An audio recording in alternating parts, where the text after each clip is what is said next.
Welcome back to episode 21 of the MMA Creators Podcast with myself, Will, and Leo of Leo Cooper MMA on YouTube and other platforms. Yeah, I feel a little bit all over the place. I don't really know why. You said, is it jet lag? I've been here a week and the time difference only 3 hours. Is it only 3? Yeah, it's nothing crazy. I actually kind of like it, to be honest, because I'm obviously slightly ahead of the UK.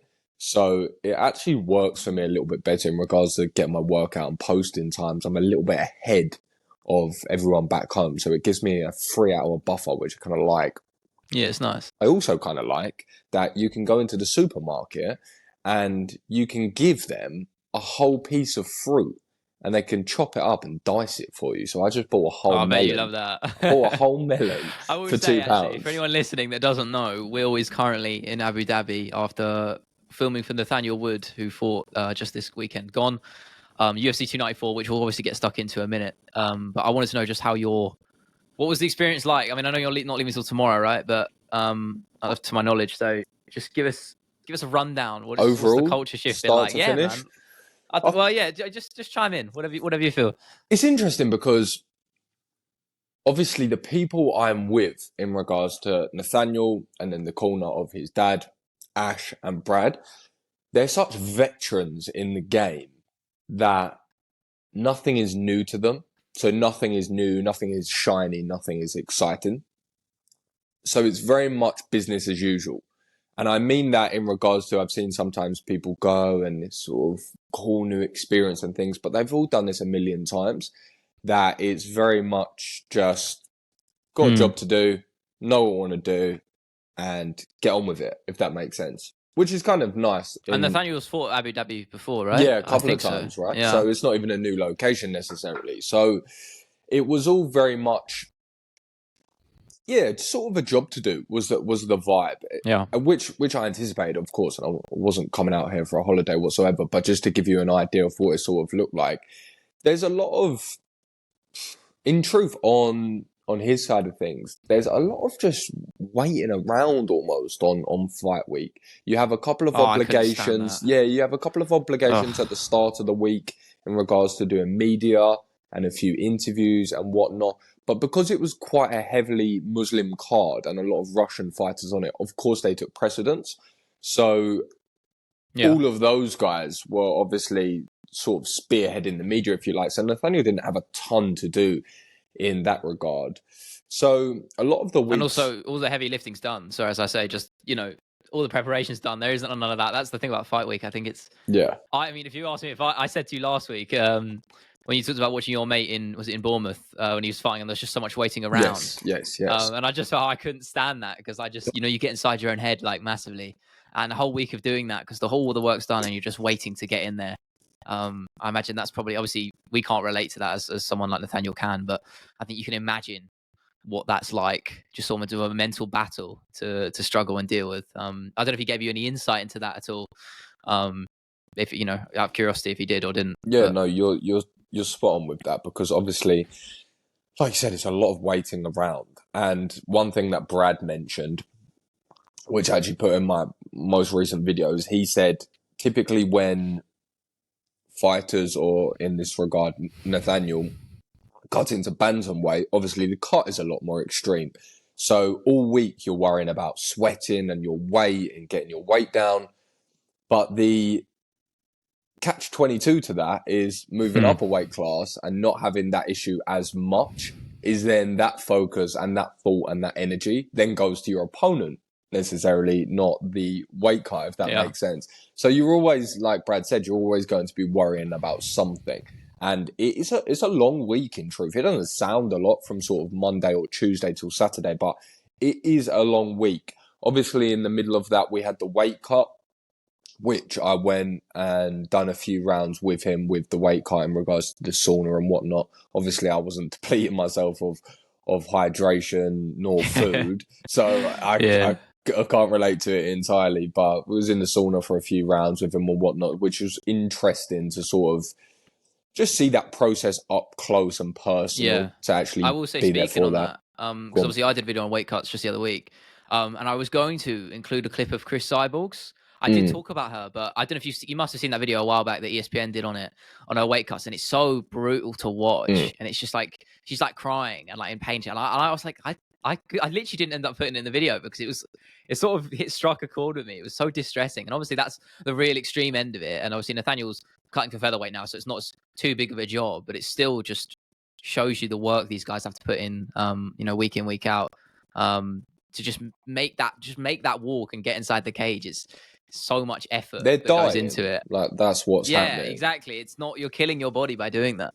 It's rough. Yeah, no, I obviously you get to see that up close. Is quite I imagine that's quite a unique experience to see.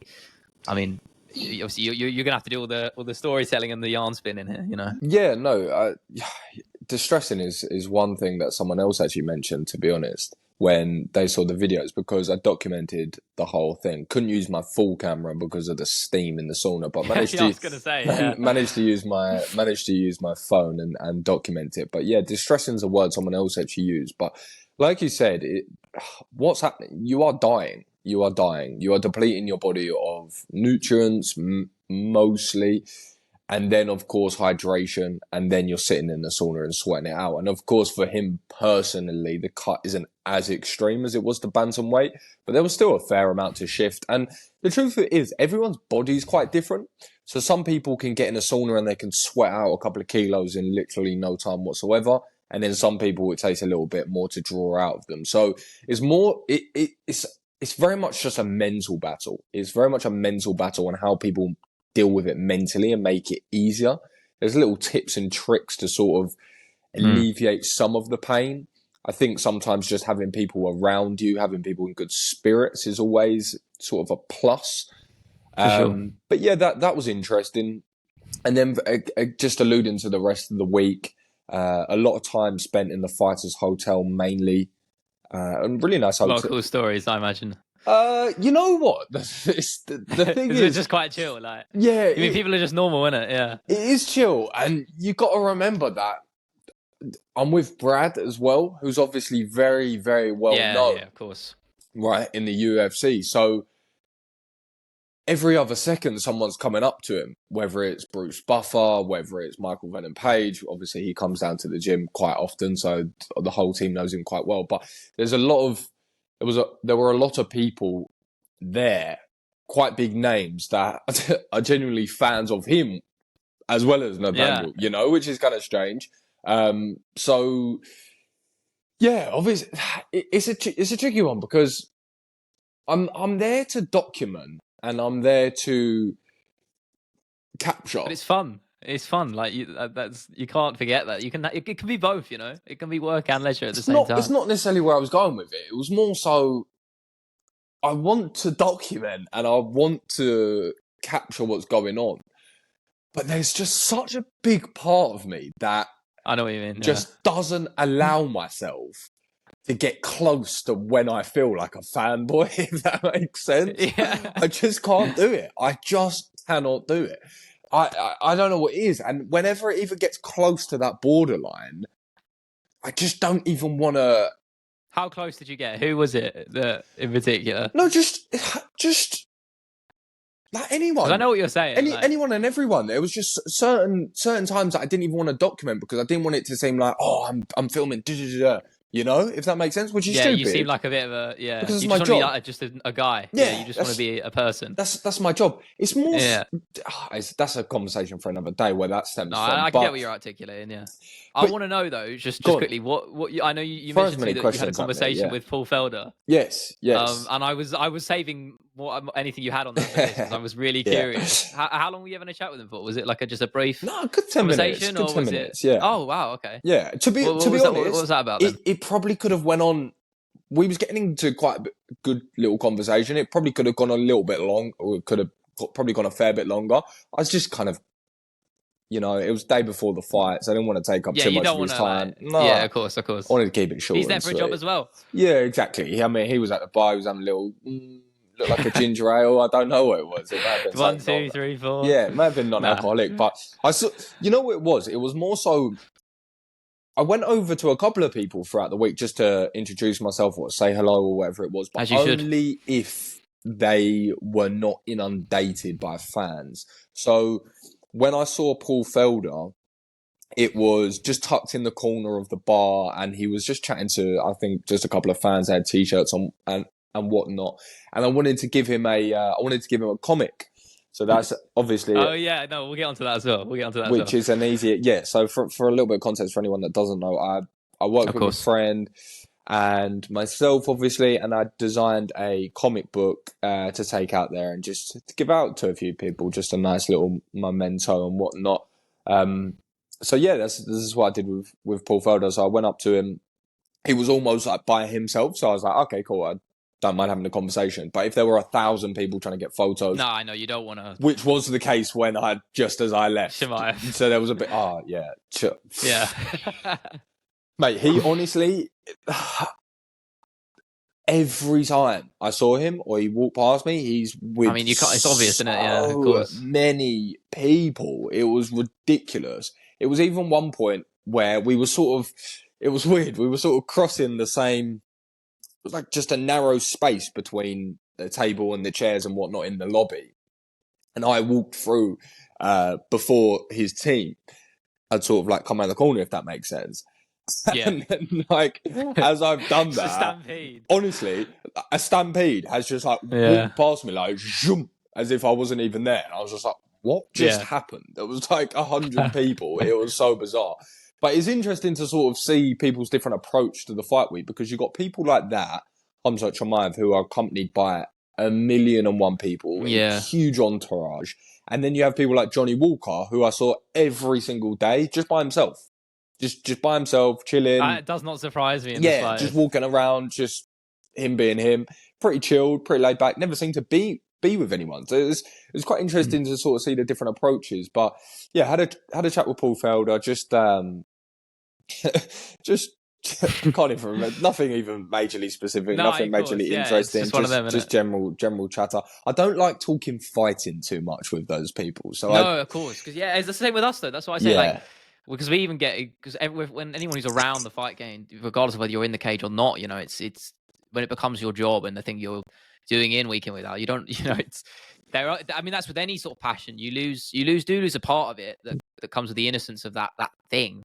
Like for me, it was games as well. When I got into making games as well for my uni degree, I lost a bit of passion for that. Same thing for fighting, and that's fine. It's just a natural thing. Doesn't mean I don't love fighting, but obviously there's a time and a place where you just don't really want to talk about it. And there's opportunities to just, you know, have different conversations, and I imagine that's one of them as well. Yeah, no, that was exactly it. I just wanted to have a general conversation, put a face to a name and whatnot, because we've interacted. I don't know if we've interacted online before, maybe once or twice. Nothing crazy, but there was a couple of people. Nina, for example, we've spoke on social media and we follow each other and whatnot. So I wanted to put a face to a name. Did you talk to her as well? Yeah, had a chat with her. Which was quite an interesting chat, actually, to be honest, because she was sort of telling me how up until the age of 5, she didn't speak. Fucking hell. Yeah.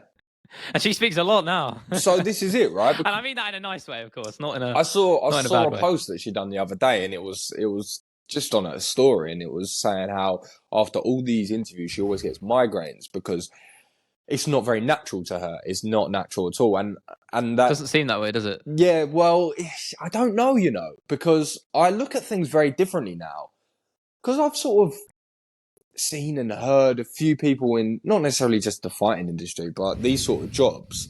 It's always the ones that don't seem it that are, whether it's a comedian with depression. I know it's not the exact same thing, but a similar sort of link. No, I got you. It's always the comedians that are depressed. Always the funniest, loudest, like brightest lights in the room. Always seem to have underlying issues. And so when I see people very sort of outspoken and very, not necessarily eccentric, but very confident in interviews and things, my brain goes more towards them actually being potentially more introverted and reserved in real life. It really does. I don't know. I think that's just from hearing so many sort of stories that sort of lead to that. But yeah, she didn't speak until the age of 5. And it was actually her boyfriend, I believe, that she was saying that sort of helped her get out of that and go into this. And it was quite an interesting conversation to have. Obviously, she's not necessarily everyone's cup of tea, but She works hard, to be honest. She does Yeah, work. for sure. She I mean, does she's work hard, everywhere. and she's got a place in the industry. So yeah, that was cool as well. That was cool as well.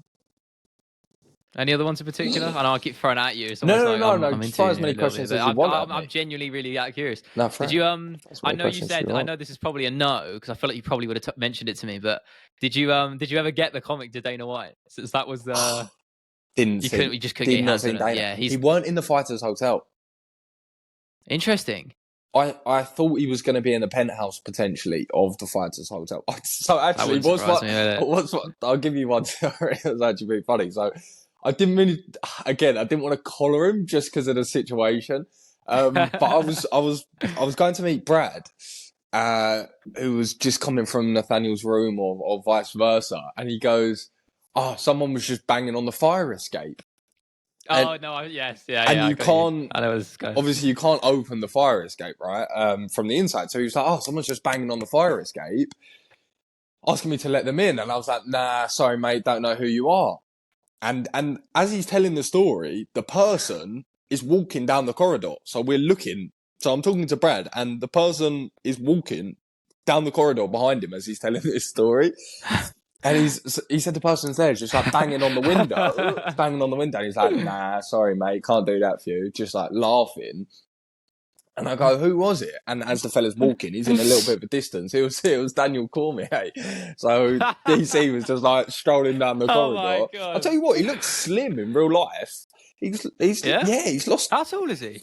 He's about 6'2", I think, or 6. Because I know No, I only he's say smaller that than because that. they He's get. like 5. I was gonna say I only say that because they get the fighters' heights wrong all the time, and it's almost like a bit of a myth on how tall a guy like or a girl stepping in the cage actually is. Because I feel like anytime you see comparisons on the tail of the tape compared to real life, it's always off. So I'm just off your own experience. To be honest, because he was in a little bit of a distance, couldn't really show you his height unless I was standing next to him. But he looked trim. I'll tell you that. He looked trim. I know it was from a bit of a distance, but I think he's lost a little bit of timber. I wanted to play golf with him. No? I wanted to play golf with him. So mate. Yeah, I wanted to go for it. I even bought my golf top just in case. In case. You never know. Yeah, but the thing is, that's the right thing to do. I know. It's opportunity, mate. Shit like that could just happen. Yeah. Did you have a chat with him then, or no? No, was it just one of them? Like, you honestly, really... so he was going the other way. Way gone. It wasn't as if he just passed us or anything like that. He was way down the corridor, and I was just close to just like. I gave him a little one of those. Yeah, I gave him a little one of those, and he smiled because he obviously knew I was talking to Brad, laughing about it. So he was like smiled and went like that. But I was like, that's a little bit the fanboy as well. Yeah, just a little bit. Again, no, I got you. I had to steer away from it. I was like the same when I met Bisping. I tried to be cool with it. But at the same time, I was there as a fan. That's the difference. You were there for work. Obviously, when I was at 286, that was as a fan. So obviously, I was able to just sort of be just a fan. Yeah. Which was well, you can say that's a plus or a negative, but yeah, I try not to be starstruck. I think it's a plus. If you enjoy the sport and you enjoy those sort of things, yeah, it's certainly a plus. I just didn't think obviously him and John Anik were about to go on air but literally they had to come past us because they had to go and I think get mics checked or something just briefly before they went on air. So obviously they didn't have much time at all. So I really didn't want to keep them waiting. And obviously I don't know if you felt the same about as you said, you don't want to take much of their time up. They're busy guys doing their thing and they're all there to do jobs. So. And the way I think there's something in as well is, I was going to preface it by saying not in an arrogant way, but it's not arrogant at all, to be honest. But the way I always see it is, in my head, I just think, right, I'm going to be working with these people. I'll be working with these people at some point. So it's just not. I don't really care for it, if that makes sense.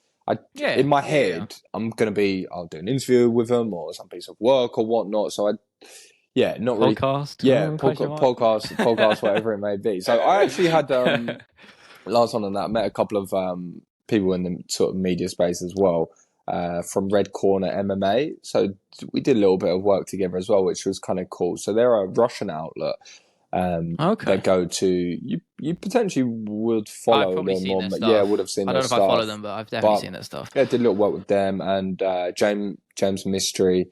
Who I've chatted to and spoke to quite a lot before, but it was good to meet up. It was good to meet up with him out there. But it's been good. In regards to Abu Dhabi itself, haven't seen a lot of it. I feel like you're self-contained, right? A little bit. No? Yeah, I haven't seen a lot of Yeah, it. Just I can imagine. Fighters Hotel. We've been to the mall Mm. literally a couple of times just for a bit of dinner and whatnot, but nothing crazy. Outside of that, literally nothing. I've been in my apartment, Business. Hilton, or the mall.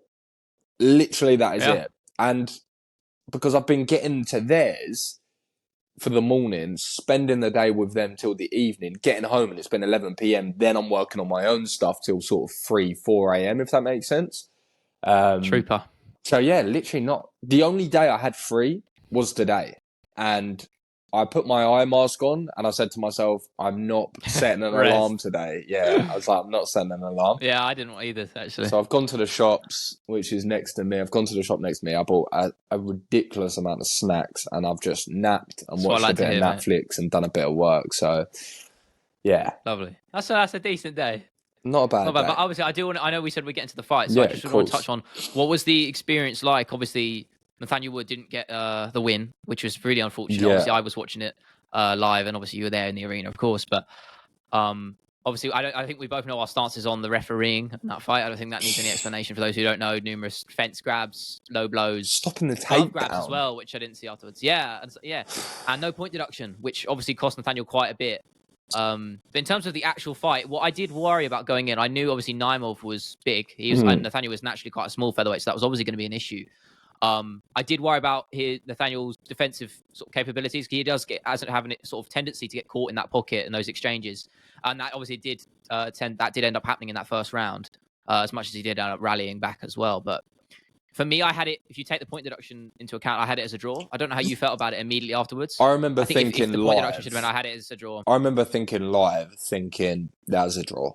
That's just You do have it different. You do have it differently live. Personally, that's what I was asking. Yeah, I knew live that because sometimes it's a different fight watching it live or watching it cage side. I knew live he'd lost it because they didn't take the point, obviously. Yeah. But not that it's any better. It's like not a draw is any better. You don't get your win bonus and you don't get the win. So it's not as if it's any better, but it's. And in truth, I haven't spoke to him about it, but I don't know if he's going to be. I don't think he's going to be that caught up on the officiating, to be honest. I really just don't. I do think he could have put in a better performance, irrespective of that. Yeah, for sure. It was. Yeah, I mean, not his best. He said that, and he'll be the first to say that. He said that, but it's the thing is as well, especially with that fight, it's annoying because the last thing in your mind is the third round where it's close to getting stopped. He's dominating. Whenever it was on the feet, brink of winning as well. It's tough, isn't it? And that's the thing as well. It's like even with the officiating there, he's gone to. Not only did he not take the point for the glove grabs, he's put his hands in the middle and stopped to punch. So not as only has he not taken a point, he's even stopped the ground and pound, which is just infuriating. I see it every week.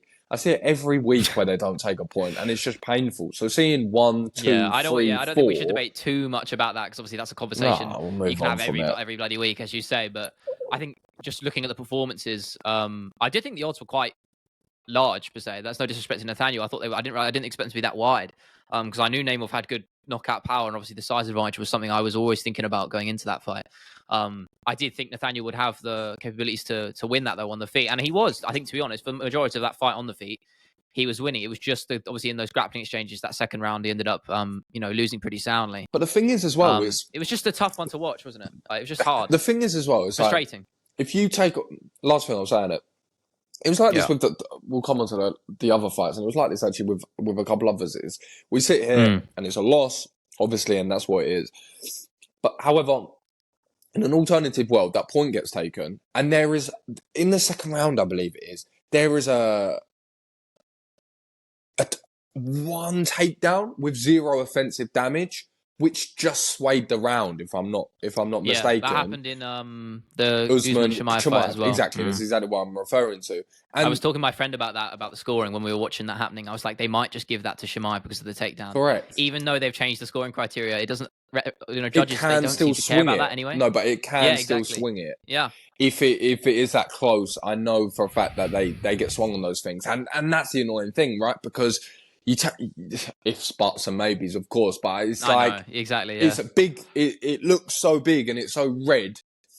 But it's such micro changes, and you're looking at such a different result. But we'll look at the rest of the card because I don't know if I was just Actually, last thing I do want to pick on that. You probably wouldn't have seen this because obviously you were there live. But on the broadcast after the second low blow, they had the mic picked up Nathaniel's voice.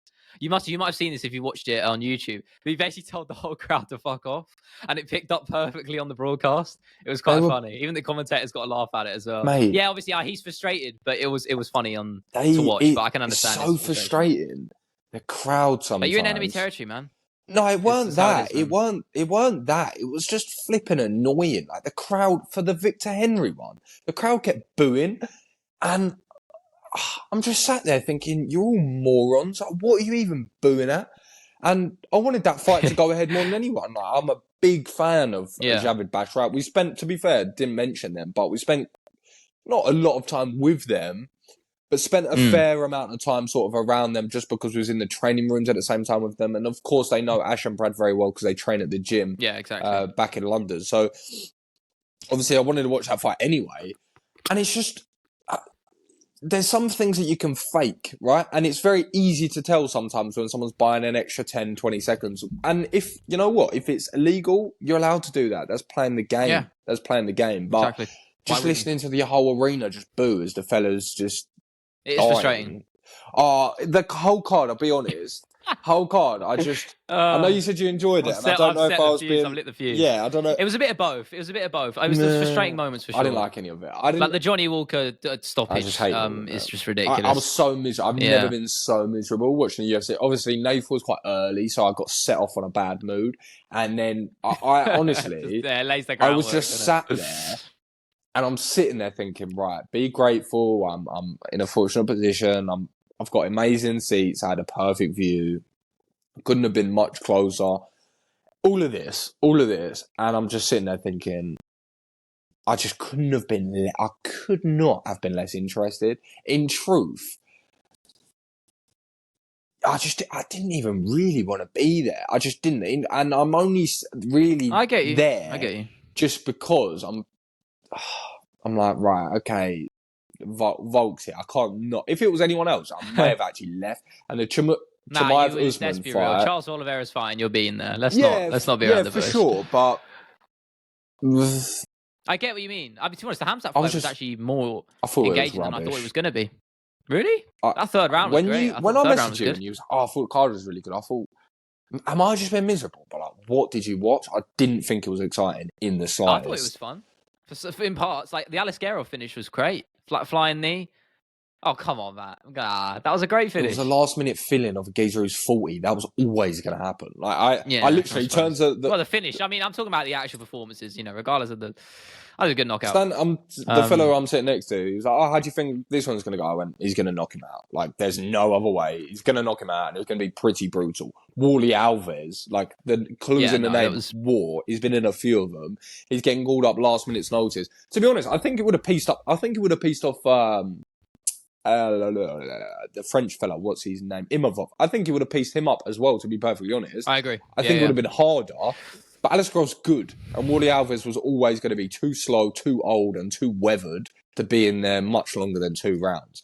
So it was almost one of those where it was like, yeah, nice finish, but not taking away that it wasn't impressive. No, I get what you mean. It's just like, but it's just what I expected. And when your expectations, it's the classic expectations, right? It's like when you got expectations here, when they're met, it's like, you know, it's. I don't know what your reaction to the main event was, just in terms of that immediate moment after, as soon as that kick landed. I felt sick. Because for me, I said this on stream yesterday. I was watching my mate who doesn't watch UFC really at all. I felt sick. But obviously, I kind of I didn't say anything.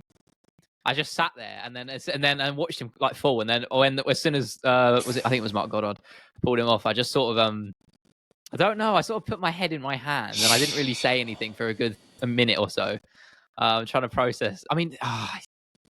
And then I streamed right after it actually, because I was like, shit, I got to vent and get everyone else's thoughts on it. And it was I think a lot of people in the same boat as us two here. It was still tough. It's like seeing one of your family members get like put down or something. Do you know what I mean? Like it's like get shot in front of you. Like I felt it on a personal level. Do you know what I mean though? Like it's sad. You don't want to see like Volkanovski getting finished like that. It hurts, man. It hurts. I don't know. That's a weird analogy to make, but that's how I felt. It was a horrible feeling. Well, put it this way. I was miserable from the third fight, and I'm sitting there licking my wounds. And I'll preface this by saying you're there for a long time as well. I get it. So long. And prelims started earlier than usual, right? I could be wrong, but I felt like it went on for longer than they usually do. They started at 3. Prelims started at 3, which is really weird. And then 3 p.m. and the main card was at 7. 4 hours of prelims. And like I said earlier, I'll preface it by saying I'm appreciating. I'm in a very privileged position here. Super grateful. Great opportunity. All of that. 100%. You are allowed to feel like that. 100%. That's exactly how I feel. I'm so grateful for that. But I can't sit. I just couldn't sit there with a smile on my face. I just couldn't. I had the biggest rested bitch face almost the entirety, and I felt like I could have watched anything. The only thing which would have brought a positive emotion, not positive, but like could have brought an emotion, was Volk pulling it out of the bag. That was the only thing really. So when I watched him, by the way, my view to that kick was behind it. So I am like behind the kick. I'm literally, as I'm looking at the camera, as I'm looking at you now, I'm in line with it there. Boom. And there was no panels, posts in the way. So I'm just panel straight through to the high kick. And as soon as it lands and he goes down, I knew, to be honest, I didn't have a... It's one of the fact he partially blocked it as well, and it's still just... I don't think he did. I think it went straight on the head. It sort of landed just on the top part of his hand, and just went straight to the those temple. fingers ain't doing much. Yeah, it's not. On exactly. But it's it hurt. It was painful. Yeah, it was painful, and obviously it was. It's the fight game. It was an Islam crowd, of course, and Islam's just so flipping good. He's so good. He really is, isn't he? Yeah, he's so good. And I think we really need to sort of... I mean, it's nothing we didn't already know, but it's just a reminder, I guess, that... I think, because, I mean, we've floated around the idea of him surpassing Khabib in terms of legacy, and I think he's done it. I think he's done it last fight. Yeah, I mean, Khabib's got... I mean, if you talk about numbers, you can't really say that. Islam's the only person ever to snap 2 10-plus winning streaks. And he done it back-to-back, and they were pound for pound in the list at the time.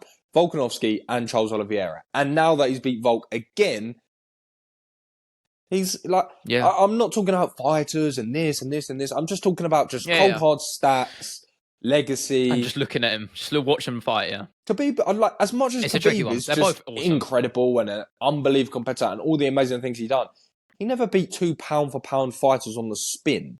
He just didn't do that. That's just objective. I'm not talking about styles and who would beat who and all of this. I'm not talking about any of that. I'm just talking about beating pound-for-pound, number 1 and number 3 at the time or whatever it was, back-to-back, 12-fight-plus winning streaks. That Khabib didn't do that. He just didn't. Just as a question, where do you... I think I mean, my chat on the stream had a lot of things to say about this, and I think he fights Charles. Sort of, is that what you're going to ask? Sitting where I'm standing. No, not Makhachev. Where do you think Volk goes for here? Do you think his career is on a downward trajectory, or do you think obviously they make that to Purify in January? Because I don't know if you saw his post-fight interview, which really was a bit of an eye-opener about if you watched it. You know, he was really vulnerable and opening about I watched the clips. His struggles outside of fighting, which really kind of threw me off because anytime you see Volk, obviously there's a camera. What did I say? It's a different game. I mean, It's clearly he's having a lot of struggles outside people of in front of the camera. I'm telling you, I'm not. I mean, you're right. I'm not saying that's absolutely everyone. It was quite a sobering thing to see, though. You know what I mean? Like, no, 100%. You don't expect if anyone you don't expect, like Volkanovski, you don't expect to be a guy who's having struggles outside of it because he seems so just in the right space, just about everywhere. But every time you do see him, it's around fighting because that's just. And he has just had a kid. We have to remember, which brings up those emotions as well. Not that I would know, but I was reading online people talking about it, and they were saying very similar things. They were saying you get those sort of emotions even just becoming a father again or having a new kid. In his post fight, yeah. Well, it's just sort of having that sort of. It's a different level of emotion, understanding of purpose and whatnot. And if you look at Volk, you ask. Does his career go down and whatnot? Of course it does. Of course, of course it does. And that's the thing as an Alex Volkanovski fan, And it doesn't change how people feel about him, of course not. But you look at it just objectively as a competitor, he knows as well as we know, you hit 35 and you're a featherweight, you know what's happening to your career now. You know, it's not going up. It just isn't. If you're a heavyweight, it's a different discussion. We can have a whole nother conversation. Even a middleweight, we can have a whole different conversation. People can have resurgences at 35 at middleweight, but even middleweight is sort of... That's pushing it. Don't really see that, to be perfectly honest. So if we're looking at featherweights, 100%. And then we have to look at, obviously, like the very cliche conversations of after a knockout and whatnot. And don't forget that he's coming off injuries and surgeries and things like that. And you have a look at the likes of Ilia Topuria. I'm not saying that he would inevitably lose to him, but I believe that every Volkanovski fan was a bit like, you know, the activity, the how competition. many times have we said that on here? We've said so many times on, you know, I think since we started the podcast, I believe Volk's fought twice, right? He fought Makhachev in the first time and I believe, and unless there's one before that, which we've discussed on the podcast. But every time we've you know, had the discussion on the Sunday or the Monday afterwards, you know, we've said so much about not taking it for granted. Worrying for the slip. We never said don't. Of course, and we just said don't take it for granted because just appreciate him while he's here because it's not going to last long at all. No. You know, it could be next fight and he's done. And who knows, maybe this one that's just happened on Saturday night might be that one which puts him on that downward spiral. Okay, I see what you're saying. Really? I see what you're saying. You understand, I thought you said done as in retirement. That's all it takes. It could be a matter of months and it's done. Yeah. So it's like you've got to appreciate these guys who are here because they can go from the top to just like that. Flip of a switch, you look at... And you're never the same. You look at the co-main, you look at Kamaru Usman, which is like a natural I thought he was impressive. But I was impressive at middleweight on 10 days' notice. Unimpressive. Severely unimpressive. After the first round, I just thought he was unimpressive. I disagree. First round, you can't deny it's impressive. Ragdolling Usman like that in the first round is pretty impressive. He did what he wanted to. Let's be real. I know he didn't sub him. He didn't ragdoll him. I don't think he ragdolled him. You've got to understand, being able to control him and take him back and control him for a whole 5 minutes against Kamaru Usman. That's crazy. But what happened after that? No, he got tired. I don't know why he took his foot off the gas. He got tired. Yeah, it's strange. Like, I literally said to the person next to me, I said, I'm interested to just see where his gas tank's at because he's never fought someone high enough. Gilbert Burns, I know. Gilbert Burns, of course. But I mean, he's never fought someone where he could just go balls to the wall the whole time and whatnot, and then we can have a look at his gas tank. And I thought Kamaru Usman is not that guy to do that with because he will outpace you. He just will. And you listen to the post-fight press conference and Usman said he didn't trust his conditioning enough, which was a shame because that third round he put it on him, man. because he's such a champion athlete. But after that first round, which, don't get me wrong, I'm not saying this and it's not impressive. No one's done that to Usman. But no one's done that to Usman because that's a terrible game plan against Usman because Usman's always in 5-rounders. And guess what? You go out and try... Listen, are we in a world where Leon Edwards could put all his eggs into one basket and have a similar round to what... I think so. Well, you're telling me that Leon Edwards couldn't potentially have a first round like Chimaev? It's possible. It's possible, but the reason we don't know that is because no one's literally going, right, I'm going to blow my load and just see what happens. And as soon as I saw him on the back and he was fishing and he was doing this, and although Usman was defending it, it's like, you look up energy expenditure. I turned to the person next to me, I just went, guarantee he's tired. Guarantee he's tired. And then guess what happened in the second? He took it off. And then guess what happened in the second and third? Well. The second round was very quite quiet, wasn't it? The second round in particular. Happened. Neither guy was really putting it on him. Nothing happened. And I think that's, it was a fault of Chimaev for letting Usman get back into that because he had to. Usman looked very tired. Yeah, of course. Yeah, that's the fault of him. Usman looked very tired in that second round. He barely threw anything. I don't think he was tired, to be honest. I don't think he was tired. Listening to what he said after as well. He looked tired to me. I think it was more of a case... In real life, just looking at it, I remember the body and the face of Chimaev looking tired. I never thought that of Usman. What I did think of Usman is probably a mental thing of, I don't know where my conditioning's at. I don't know how much of a pace I can push, if that makes sense.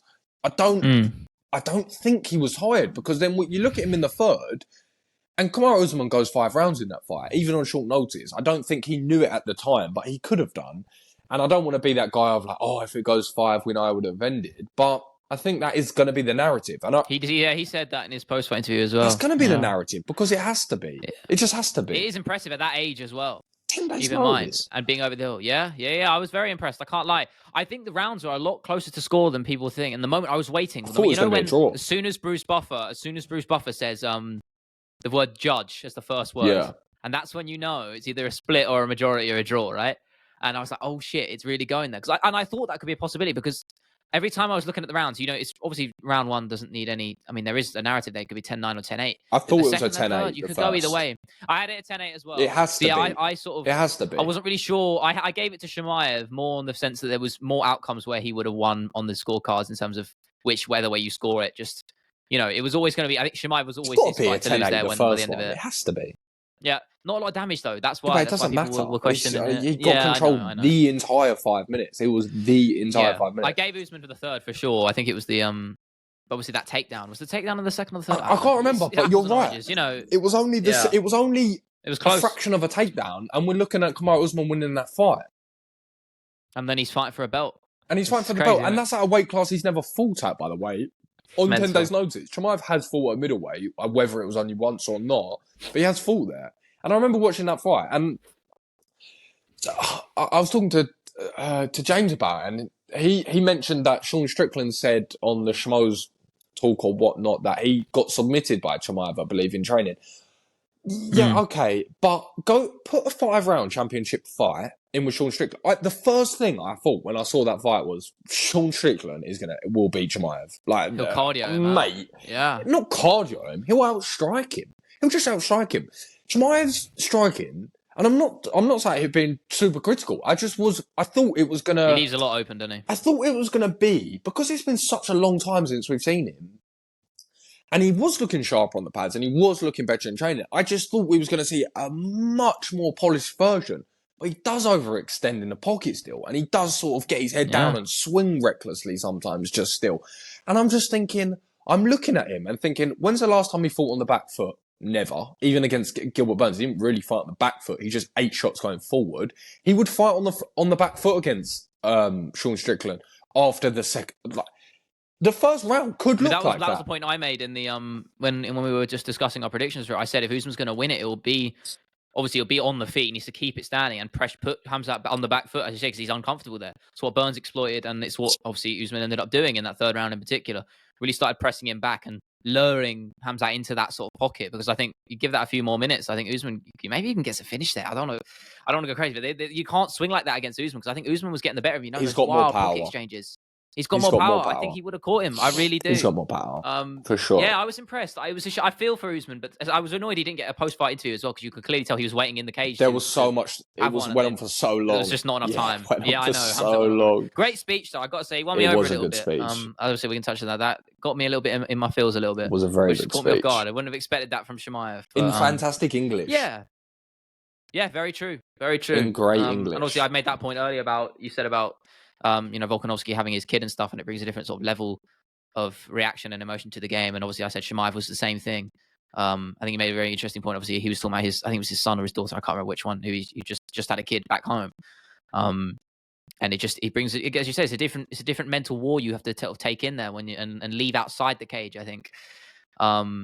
Which I think it complicates things for a lot of fighters. And again, it's just one little minuscule part of the battle that every guy or man or woman has got to go through, in that build up. So I do disagree with you when you say overall it was not a great card. I think on paper and just in terms of the fights, I thought they were quite fun. Besides the Johnny Walker stuff, losing in we don't need to go into that. Obviously, I don't want to delve into the doctor stuff too much. But I do want to say, obviously this is a creators podcast, so I just want to know what's the work.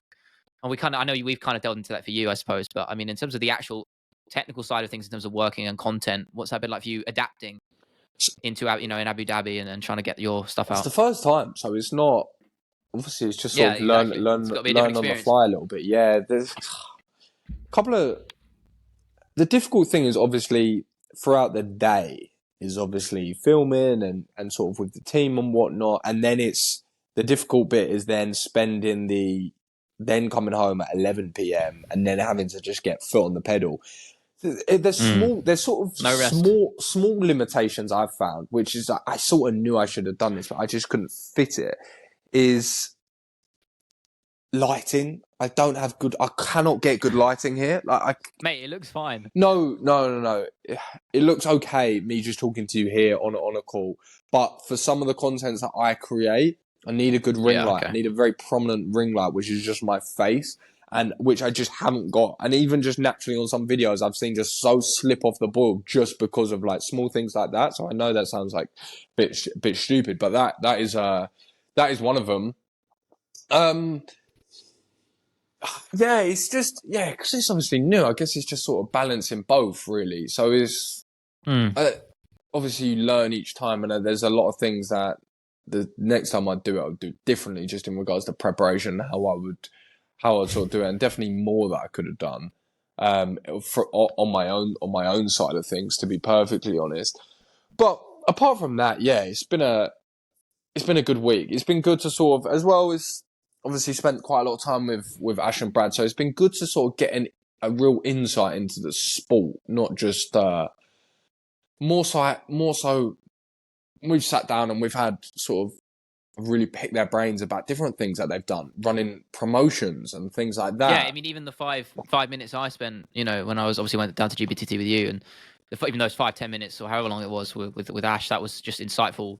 For me, but let alone you, seeing these guys every week in, week out. I can't imagine the knowledge you're picking up. I was trying to rack my brains of what the conversation was, but exactly. Contracts, payments, things like that. Exactly. So, and so much to learn. Exactly. Similar things to that, right? But obviously just on a bit more of a layered level, which, so it was interesting to sort of find out about promotions and just a bit more behind the scenes. Obviously they've been there, done there, lived there a million times. And then obviously with Brad, obviously he's been in the company a long time. So just sort of learning about the sort of inner workings of the UFC and sort of behind the scenes a little bit more was interesting. Just a ton of things, like obviously a lot to digest and then come back and improve. But how about your side? Because I know you said that you were you've had a bit of a tough week. I was actually considering just not posting at all for this coming week, because I was just feeling completely. Just, when you just have a lot of stuff compounded together and it just completely implodes your brain. And it was one of them. I kind of just wanted to just check out for a little bit, particularly yesterday and the day, mainly Friday, actually. Because I had a load of technical issues first. So I'll just start off with that. My second hard drive in 2 months decided to stop working properly. That's my biggest which is fear. great. No, I did. Thankfully, the data. So it's weird. It's actually still working now. It's managed to just start working again. But the data's fine. It's just sometimes the computer won't read it properly, and it basically stops everything. So anything that's on there, it won't work. So regardless of what I'm doing, if I've got a program that runs off that drive, it'll just freeze up and crash. Jarring. Jarring. So it's exactly the same thing that happened to my old one. Yeah. So that sucks. So I had to order a new SSD, which set me back a little bit of funds, but it's worth it. But that was a setback, for one, and that just kills your motivation as well, because you're so far behind. And I was behind on my Tuesday video. So I had to put that on the Wednesday. And then obviously I did my Friday video. So I've got to work double time to get that over the line as well. And my Friday video ended up being shorter than usual. They're usually about 8 minutes. And I ended up being like a bit under 6. And I wasn't really happy with either of them. And neither of them did that well.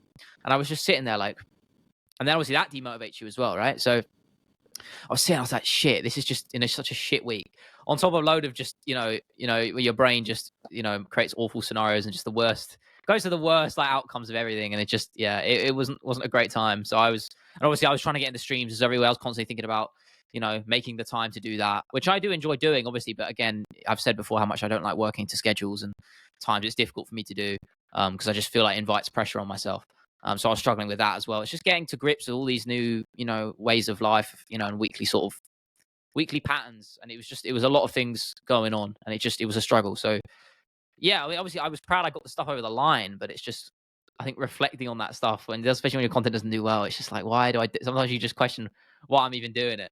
Even though obviously I love doing what I'm doing. I don't know. Do you know what I mean? I don't know how to explain it. It's and obviously, and then the next day I woke up the next day and I felt good and I felt refreshed. Like today I felt good. Felt motivated. I got a bit of writing done, and I'm thinking about. I made a community post earlier. Sorry, I know I'm rambling, but you're good.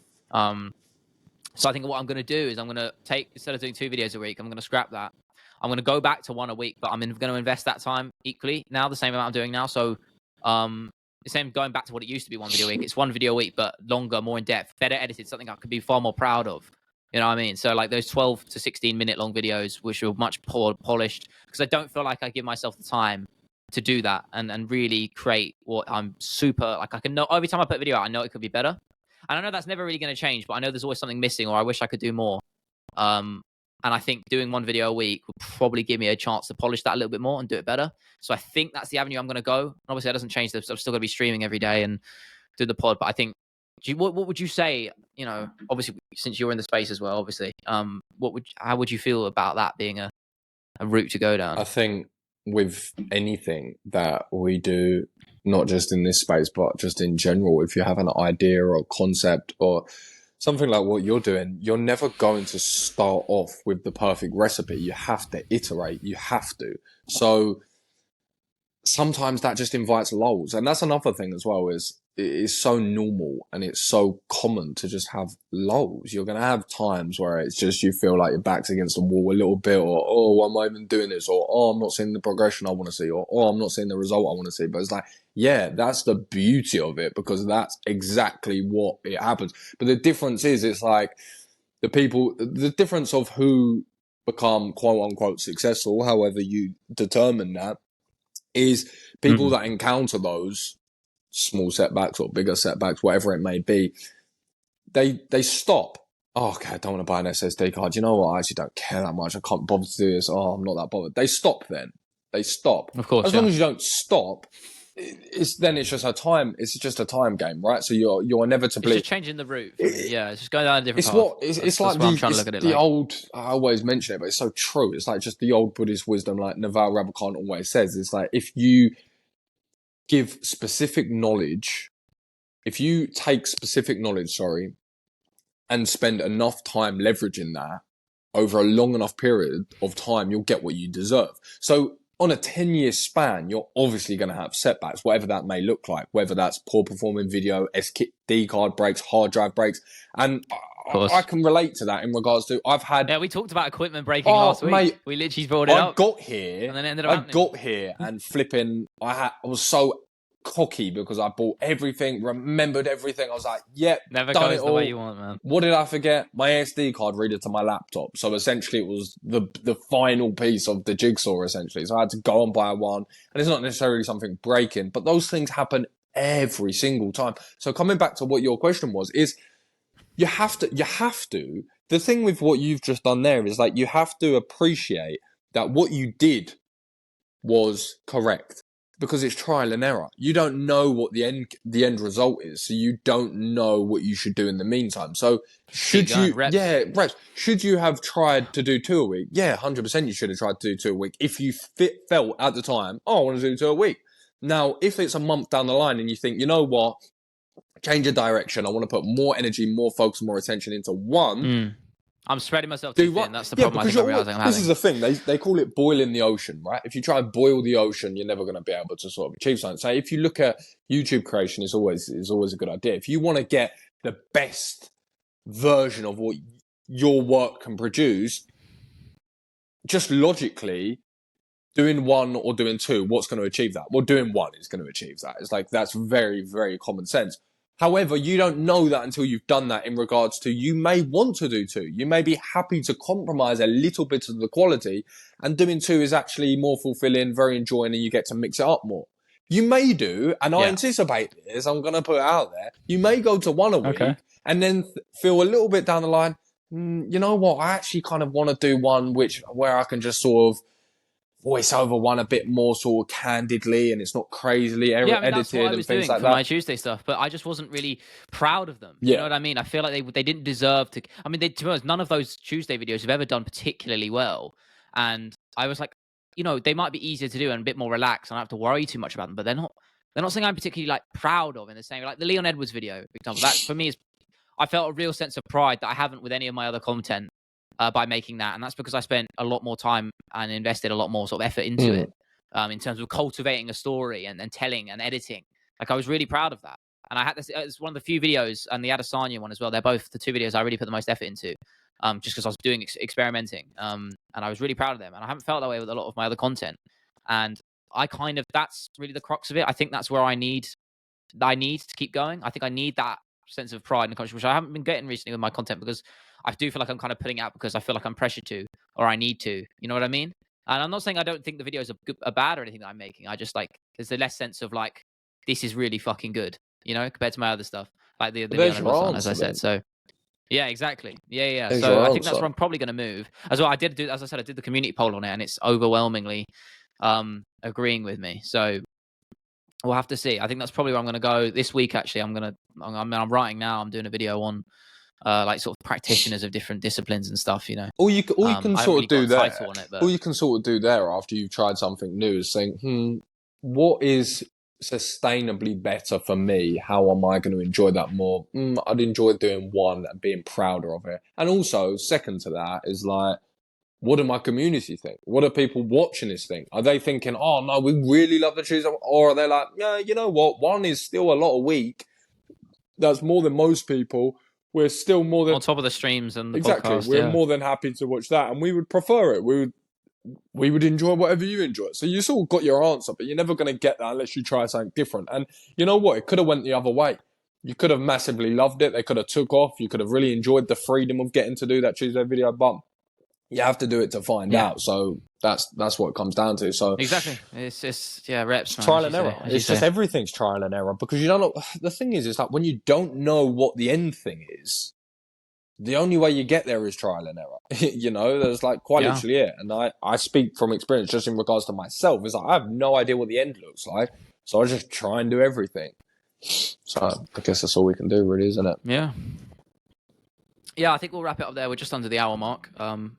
That's a lovely chat, to be honest. Obviously, I'm sure you have plenty more stories from fight week. Maybe I'm wrong. I don't know, but something we could always delve into down the line, or just off on the podcast. But thank you guys for listening. It should be out tonight on Sunday, I believe. I'll probably get over the line. So MMA Creators Podcast every Sunday, episode 21. Yes. Yeah, we'll see you next week.